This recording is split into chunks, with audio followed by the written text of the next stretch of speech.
నమస్తే బ్రదర్, ఎలా ఉన్నారు? Mega power star Ram Charan నటించిన పెద్ది సినిమా ఫస్ట్ వీకెండ్ని కంప్లీట్ చేసుకొని వర్కింగ్ డేస్ లేకైతే అడుగుపెట్టింది. ఫస్ట్ వీకెండ్ వరకు మంచి కలెక్షన్లే వచ్చాయి.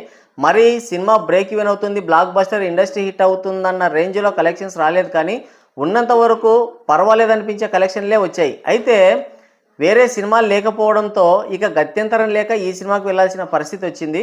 ఉన్నంత వరకు ఫస్ట్ వీకెండ్ వరకు సినిమా అయితే బాగానే రన్ అయింది. అయితే వర్కింగ్ డేస్లో అసలు నిజం బయటపడింది. సినిమాకి మౌత్ టాక్ అన్నది బలంగా స్ప్రెడ్ అయింది. రివ్యూయర్స్ని చాలా వరకు కంట్రోల్ చేశారు. సినిమా బాగోలేదు అంటే అయిపోయా, వాళ్ళకి స్ట్రైకులు వేయడం లేదంటే ఇబ్బంది పెట్టడం అలాంటివి చేశారు. కానీ మౌత్ టాక్ అన్నది విపరీతంగా స్ప్రెడ్ అయిపోయింది. సినిమాలో ఏ కంటెంట్ లేదు, హీరోయిన్ క్యారెక్టర్ని మరీ వల్గర్గా చూపించారు, చాలా అభ్యంతరకరంగా చూపించారు. ఇక సెకండ్ హాఫ్ మరీ దారుణంగా ఉంది. చందు ఛాంపియన్ సినిమాని, అలాగే భద్రాచలం, తర్వాత దంగల్ ఇలాంటి సినిమాలన్నింటినీ కలిపి ఒకటిగా చేసి రీమేక్ చేసినట్టుగా ఉంది అన్నది టాక్ చాలా బలంగా స్ప్రెడ్ అయిపోయింది. దాంతో సినిమాకి కలెక్షన్స్ అయితే డ్రాప్ అవుతూ వచ్చాయి. ఫస్ట్ రోజు చూసుకుంటే ఈ సినిమాకి వచ్చిన కలెక్షన్స్ 110 కోట్ల గ్రాస్ కలెక్షన్స్ మాత్రమే వచ్చాయి. అయితే ఈ సినిమాకి 135 కోట్ల వరకు గ్రాస్ కలెక్షన్స్ వచ్చాయని చెప్పేసి ఒక పోస్టర్ అయితే దించారు.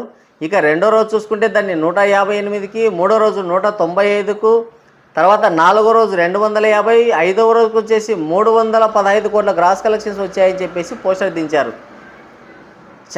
చాలా విచిత్రంగా పోస్టర్లు అయితే కనబడుతున్నాయి. ట్రేడ్ లెక్కలకి ఆ పోస్టర్ లెక్కలకి మనం చెప్పలేనంత దూరం ఉంది. ఒక విధంగా చెప్పాలంటే గేమ్ చేంజర్ సినిమా పోస్టర్ని తలపించే విధంగా పోస్టర్లు అయితే వేశారు.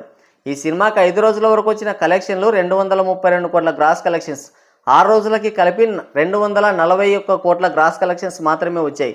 కానీ పోస్టర్స్లో మాత్రం 350కి దగ్గరగా తీసుకెళ్తున్నారు. మరి ఎంత కలెక్షన్లు వచ్చాయో వాళ్ళకే తెలియాలి, మనకైతే అంతగా తెలీదు. ఆ కలెక్షన్లు ఎక్కడున్నాయో అవి కూడా వాళ్ళకే తెలుసు, మనకైతే తెలీదు. అయితే ఓవరాల్గా ట్రేడ్ లెక్కల్లో చూసుకుంటే మాత్రం సినిమాకి మొత్తంగా 241 కోట్ల గ్రాస్ కలెక్షన్స్ మాత్రమే వచ్చాయి.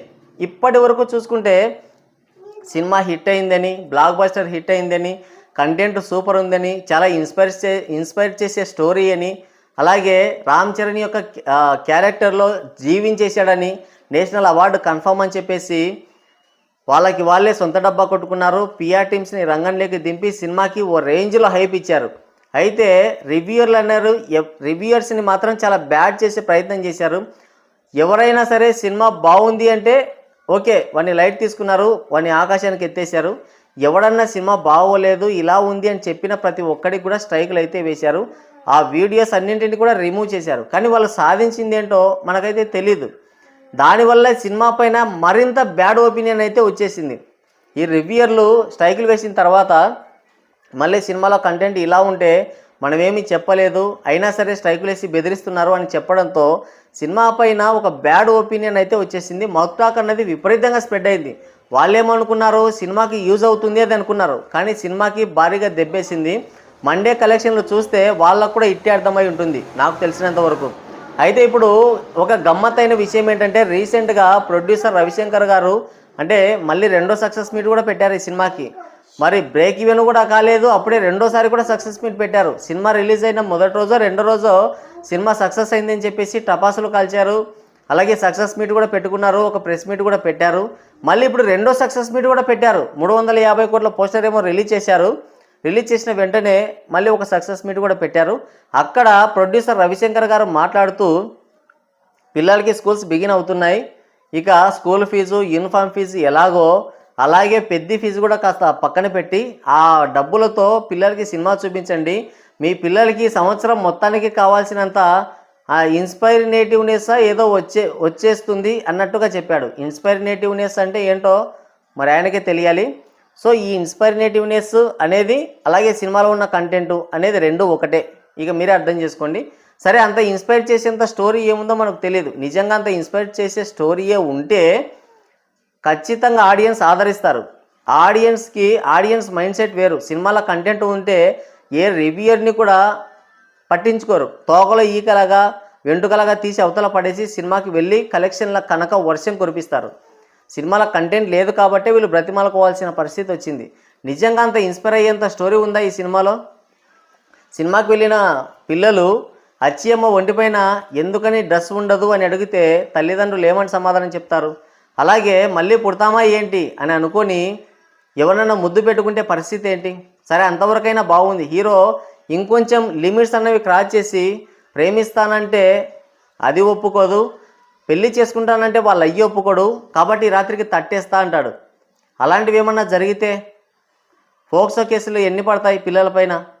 సో ఏముంది అంత ఇన్స్పైర్ అయ్యేంత స్టోరీ ఏముంది ఇందులో అన్నది మనకైతే తెలీదు. మరి వాళ్ళు ఏం చూశారో మనకైతే తెలీదు. మనం చూసినంత వరకు మాత్రం సినిమాలో పిల్లలు ఇన్స్పైర్ అయ్యేంత కంటెంట్ అయితే ఏమీ లేదు. ఇంకో విషయం ఏంటంటే అంత ఇన్స్పైర్ చేసే స్టోరీయే ఉంటే మరి పిల్లల కోసం ఫ్రీగా ఓ షో వేయచ్చు కదా. ఆల్రెడీ 350 కోట్లు 400 పోస్టర్ కూడా రెడీ చేస్తున్నారు. అంటే సినిమాకి కలెక్షన్లు బీభత్సంగా వస్తున్నాయి. అంటే ఆల్రెడీ లాభాల్లో ఉన్నారు ప్రొడ్యూసర్లంతా, బయ్యర్లు, ఎగ్జిబిటర్లు అందరూ ఆనంద డోలికల్లో విహరిస్తున్నారు అంటే ఆ కలెక్షన్లు చూసి. మరి అలాంటప్పుడు అంత ఇన్స్పైర్ చేసే స్టోరీ ఉన్నప్పుడు పిల్లలకి వారానికి ఒక షో ఫ్రీగా వేయచ్చు కదా, వెయ్యరు. ఇంకోటి ఏంటంటే సినిమాకి 350 కోట్ల రూపాయల బడ్జెట్ అని చెప్పి ఈ సినిమా ఒక్కో టికెట్ వచ్చేసి 600, 500, 400 పెట్టి టికెట్ రేట్స్ అమ్ముతున్నారు. ఇంత టికెట్ రేట్స్లో ఫ్యామిలీస్ సినిమాకి వెళ్ళి చూసే పరిస్థితి ఉందా? అందులో వల్గర్ సీన్స్ ఉన్నాయి, అలాగే కొన్ని అభ్యంతరకరమైన సీన్స్ ఉన్నాయి. ఆ విషయం కాసేపు పక్కన పెట్టండి. కానీ ఒక స్టార్ హీరో సినిమా వచ్చింది, మెగాస్టార్ చిరంజీవి కొడుకు సినిమా వచ్చింది, ఒకసారి వెళ్ళి చూద్దాం అని అనుకున్న ఆ టికెట్ రేట్స్ చూసి భయపడిపోయే పరిస్థితి ఉంది. ఇలాంటి టైంలో టికెట్ రేట్స్ తగ్గిస్తే ఆటోమేటిక్ ఆడియన్స్ థియేటర్స్కి కదులుతారు కదా. అది కావాలి ఇది కావాలి, వాళ్ళు మాత్రం నయ్యా పైసా వదిలిపెట్టుకోరు. మొత్తం ఆడియన్స్ నుంచే డబ్బులు గుంజాలనే ప్రయత్నం ఇది. మొన్న రిలీజ్ అయిన మోహన్ లాల్ నటించిన దృశ్యం 3 సినిమా అయితే జస్ట్ 30 కోట్ల రూపాయల బడ్జెట్తోనే కంప్లీట్ చేశారు. 300 కోట్ల రూపాయల గ్రాస్ కలెక్షన్స్ వచ్చాయి. అక్కడ స్టార్ హీరో. మరి ఇక్కడ చూసుకుంటే 250 కోట్ల రూపాయల బడ్జెట్ అయిందంట. మొత్తం మీరు సినిమాలో చూస్తే అంత గ్రీన్ స్క్రీన్, ఎక్కడ చూసినా కూడా ప్రతి ఒక్కదాని గ్రీన్ స్క్రీన్ వేశారు. ఆ విఎఫ్ఎక్స్ అయితే చాలా దారుణంగా ఉంది. ఇంకోటి ఏంటంటే మొత్తం ఆ కుస్తీ ఫైట్లు అవన్నీ కూడా డూప్తో లాగించారు. ఇంకోటి రోప్స్ వేసి లాగించేశారు. కనీసం రియాలిటీగా ఉంది, ఇక్కడ బాగుంది అని చెప్పుకోవడానికి లేదు సినిమాలో. మరి అలాంటి సినిమాకి 250 కోట్ల రూపాయల బడ్జెట్ పెట్టారంట. ఆ బడ్జెట్ రికవరీ చేసుకోవడానికి 600, 300, 500 టికెట్ రేట్స్ అయితే పెట్టారు. అంతంత టికెట్ రేట్స్ పెట్టి ఆడియన్స్ సినిమాకి వెళ్ళే పరిస్థితి ఉందా? నిజంగా ఇన్స్పైర్ చేసేంత స్టోరీయే ఉంటే ఆల్రెడీ మీకు కావాల్సినంత కలెక్షన్లు వచ్చాయి. సినిమా బ్లాక్ బస్టర్ హిట్ అయింది, మీరే 2 సక్సెస్ మీట్లు పెట్టుకున్నారు. అలాంటప్పుడు పిల్లలకి ఒక ఫ్రీ షో వేయండి, వాళ్ళు ఇన్స్పైర్ అవుతారు కదా. మరి మీరు చెప్పినట్టుగా నాకైతే తెలియదు, అందులో ఏం ఇన్స్పైర్ అవ్వడానికి ఉందో తెలియదు. కానీ నిజంగా వాళ్ళు చెప్పినట్టుగా సినిమాలో అంత కంటెంట్ ఉండి నిజంగా పిల్లలు ఇన్స్పైర్ అయ్యేంత స్టోరీ ఉంటే ఓ ఫ్రీ షో వేయండి, సరిపోతుంది.